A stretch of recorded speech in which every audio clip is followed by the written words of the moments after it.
నాకెందుకు ఎస్కార్ట్ ఇవ్వలేదు, నాతో ఎందుకు ఒక పోలీస్ కానిస్టేబుల్ కూడా పెట్టలేదు, ఎవరి ఆదేశాల ప్రకారం నా రక్షణ వ్యవస్థ మొత్తాన్ని తీసేశారు.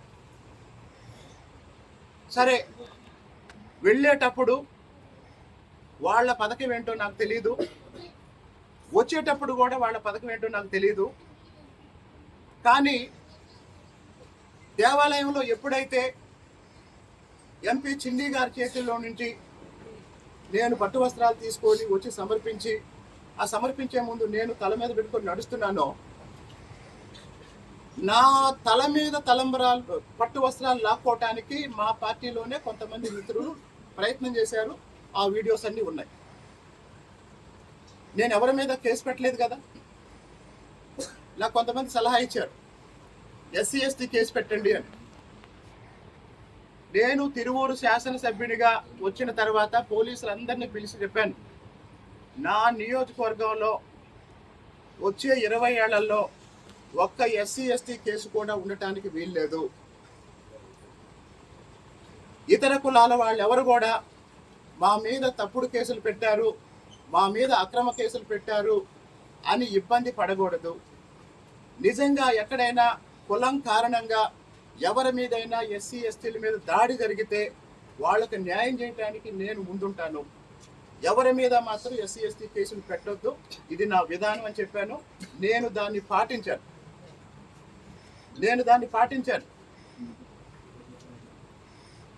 కాబట్టి ఇదంతా పరిశీలించిన తర్వాత ఇంకో ప్రశ్న, కళ్యాణం అయిపోయింది, ఇంటికి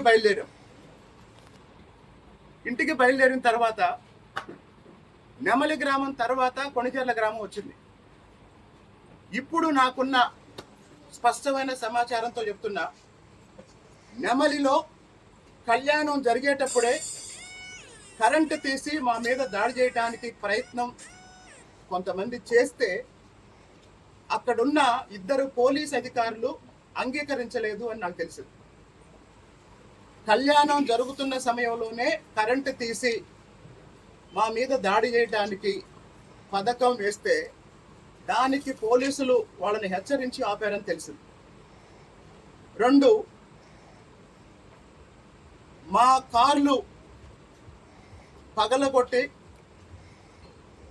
గాలి తీసి మేము అక్కడి నుంచి రావటానికి ఇబ్బంది సృష్టించాలనే ప్రయత్నం చేశారు.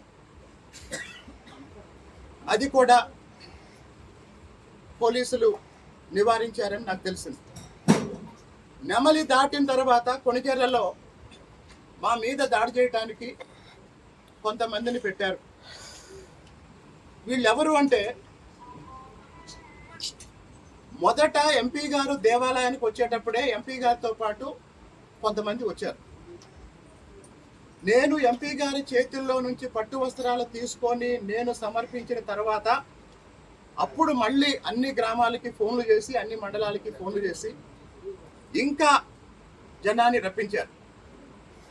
ఇదంతా గమనిస్తున్న మా చైతన్య అలాగనే ఇంకొంతమంది మిత్రులు ఏం చేశారంటే, వాళ్ళు 200 మంది జనాన్ని సమీకరించారు అని వీళ్ళు కొంతమందికి ఫోన్ చేస్తే, నాతో పాటు ఉన్న మా యువకులు మళ్ళీ అర్ధగంట నుంచి 45 మినిట్స్ గ్యాప్లో నెమలి, కొణిజర్ల చుట్టుపక్కల గ్రామాల నుంచి మా కుర్రాళ్ళు 400 మంది వచ్చారు.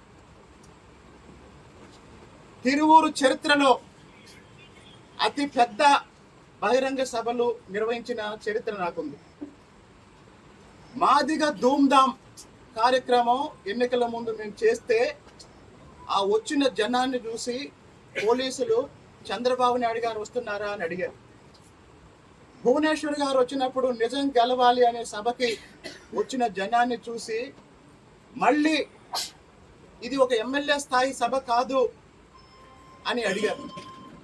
కాబట్టి ప్రజాదరణ విషయంలో కొలుగుపూడి శ్రీనివాసరావుతో పోటీ పడాలని ఎవరైనా అనుకుంటే మంచి పనులు చేసి పోటీ పడండి.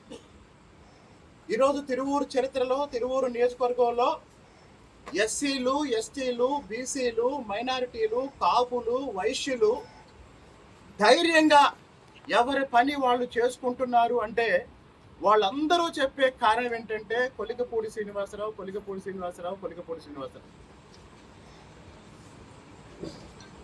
రౌడీ మామూళ్ళ కోసం షాపుల మీద పడి వైశ్యుల మీద దాడి చేస్తే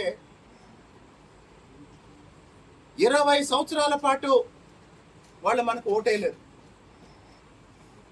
నేను అభ్యర్థిగా వచ్చి ఇంటింటికి వెళ్ళి ఆర్యవైశ్యుల ఆత్మీయ సమావేశాలు నిర్వహించి మీ మీద ఈగ వాలకుండా చూసే బాధ్యత నాది అనే భరోసా ఇచ్చి చంద్రబాబు నాయుడు గారు ముఖ్యమంత్రి అయితే లా అండ్ ఆర్డర్కి మొదటి ప్రాధాన్యత ఇస్తారని వాళ్ళకి నమ్మకం ఇచ్చి వాళ్ళ అభిమానాన్ని గెలుచుకున్నాం. ఈరోజు తిరువూరు నియోజకవర్గంలో సాధారణ ప్రజలను అడగండి, తిరువూరు చరిత్రలో కొలికపూడి శ్రీనివాసరావుకు ముందు, కొలికపూడి శ్రీనివాసరావుకు తర్వాత అని చెప్పడానికి మొదటి సంవత్సరమే నా పనితీరు జనానికి అర్థమైంది.